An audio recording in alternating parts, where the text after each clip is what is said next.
I am a U.S. veteran with no income. I was in the service in the Navy in 75, 76. I wasn't even aboard ship for 1 month when I suffered rape at the hands of a fellow shipmate.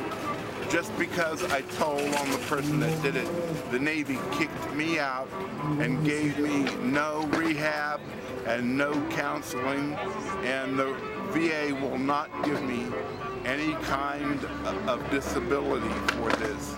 Okay, my full name is Alfred Charles Forster III, and as of right now, I have no income, no SSI, and no disability from the VA. So I'm trying to fight the VA, fight the government. That's one of the reasons why I'm here. Got to fight the big corporations one way or another. So this is my way of doing it. Right on. Well, thank you very much, brother. Okay, hey, what's up, guys? My name's Josh Baker. I am down here with the Occupy Cleveland movement in coalition with the Occupy Wall Street and along with 800 and some other states and cities in the country.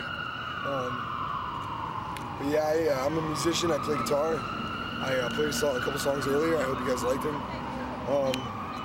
Yeah, I'm pretty much here. I'm just really, really happy to see people actually getting up and like standing up for what they believe in instead of just talking about it in small groups. People actually kind of banding together, just speaking their mind, like letting the stress off their chest of all like things going on that's been building up. And it's just great to get that release, and just great to kind of see what everybody thinks about the way that the government's working. What motivated you to come down and give your time and your energy? Kind of fed up. I'll get to that in a second. I'll get back to that in a second. Kind of fed up with the way things are going, and I just love seeing people motivated. So I'm just fed up with the way that the government thinks that they can have all this money to spend. We pull in about $200 billion a month in revenue through taxes and various other things, and we spend more than that, and that's what I don't like and I don't understand. We shouldn't be able to spend more money than we have. I have $15, $16 in my pocket. I can't go out and spend 30. Like, how does that work? It's impossible. I couldn't walk in here and buy a pair of jeans for $30 with the $16 I have in my pocket. It's not going to happen. And the government thinks that they can do that. And they're borrowing money from the UN and the different countries, and we're pretty much selling our country away. I wouldn't be surprised if other countries pretty much owned America, and we're just a colony of a bunch of other countries that we trade with. They just keep us alive through giving us money to support like the people. Can I ask you a question? Yeah. I feel the question is capitalism, and we have to deal with, this evil system. But a lot of people still defend it because they think they might be able to become a number 1%. Yeah. Well, I believe that capitalism isn't entirely bad. I believe that the corruption involved with capitalism is. There's the 1% of greedy people that sure a lot of times they had to work hard, but then there's just so many that just slip in there on like doing corrupt things, just getting information on certain stocks going to be moving up and down before it happens, and people like they get into that 1% through unjust ways. And I believe that capitalism, working hard for what you get, is what you need to do. Like, I don't believe in communism at all. I don't think everybody should be equal. You work for what you get. Okay, can I ask you a question? A lot of hard-working people work all their lives, and they work hard. Yeah. And where's their benefit? They just get laid off or downsized. Like I talked to the vet right here that served the country. He can't even get no benefits, so he worked hard. See, that's what I don't like. I disagree with that strongly. I think it's a bunch of BS, if I'm allowed to say that. I think that there are too many people that work too hard to make what they make. There's way more people that deserve more money, and even if they wouldn't make what they make, they should be able to keep more of their money. They're trying to raise another 15% for healthcare and like taxes. They're trying to take more money from us just to save us the money from the bailout they did with all the banks. They're trying to raise the spending cap, like I was talking about earlier, with the money that we have and the money that we're allowed to spend. They're trying to raise that from, I believe it's around 12 or 13 percent spending cap, or they're trying to raise it to 14 or 15, and they're just trying to spend more money that we don't have. Okay, can I ask you a question? Instead of a society, what I like to see in my wild dreams is a society based on service, not about profit or what can I get. Because in the final analysis, I know a lot of wealthy people, and most of them are pretty miserable because they have to protect their cargo.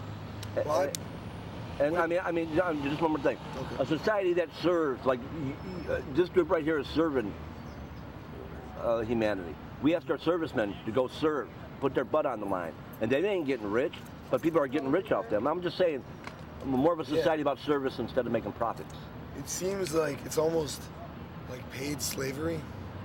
The rich, though, they don't want to do the dirty work. They don't want to do the things that everybody else has to do.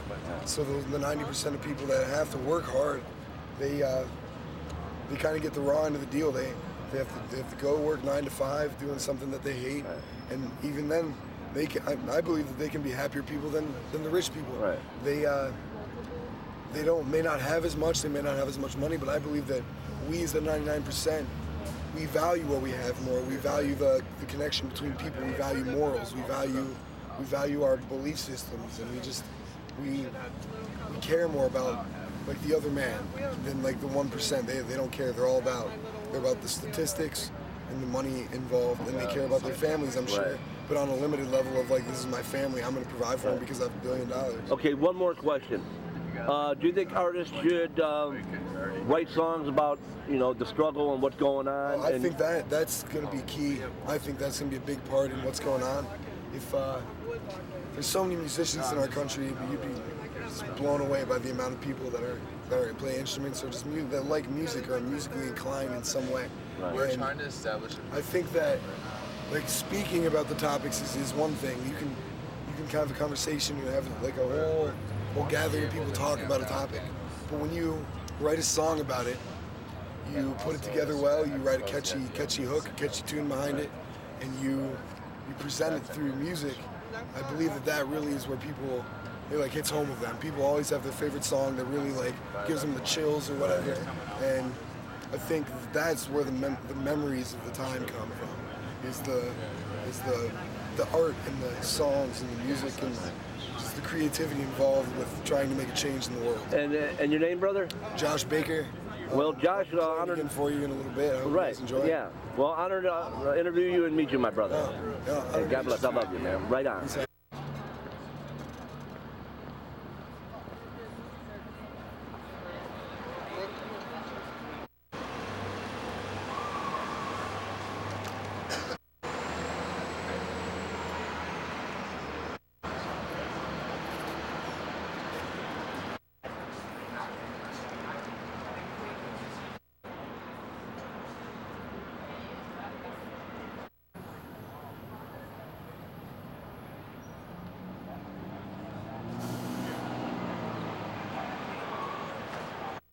Hi, what motivated you to come down here and support the Occupy movement?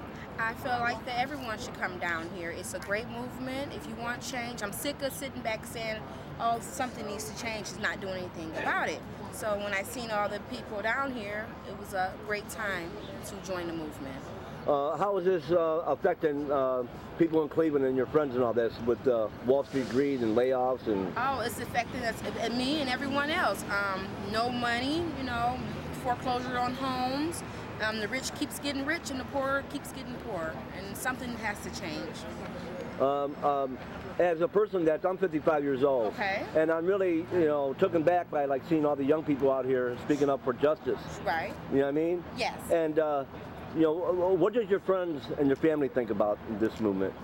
They feel like it's a great movement, and I urge anyone, young, old, to come down. Black, white, blue, it doesn't matter. It affects all of us. So nice. Everyone should come down and join the movement. And plus you meet a lot of good people, right? Absolutely. There's still some great people out here.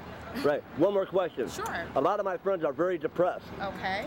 And I told them to come down here. Yes. And be with other people in your same situation. Yes. And that will help with your depression. Yes, it would. Once you're down here and you're involved in the movement, it's a great feeling. I can't really explain it. So definitely come down and support. Well, you know what I call it? Hope. That's right, hope. God bless you. Thank you. You too. Not just protesting here, we're having a lot of fun. We've been having music, we've been having a lot of people socializing, getting together, getting to know each other. Free food for everybody. I mean, this isn't just a political movement. This is a community movement. We're creating a community down here. We're all becoming family. I'm getting to know a whole bunch of people. I've got so many names rattling in my head, I'm about to forget my own. Come down, have some fun, meet people, dance, march. Marching's a lot of fun too. It really is. And good exercise. It's good exercise too. Get your ass down here. Nice.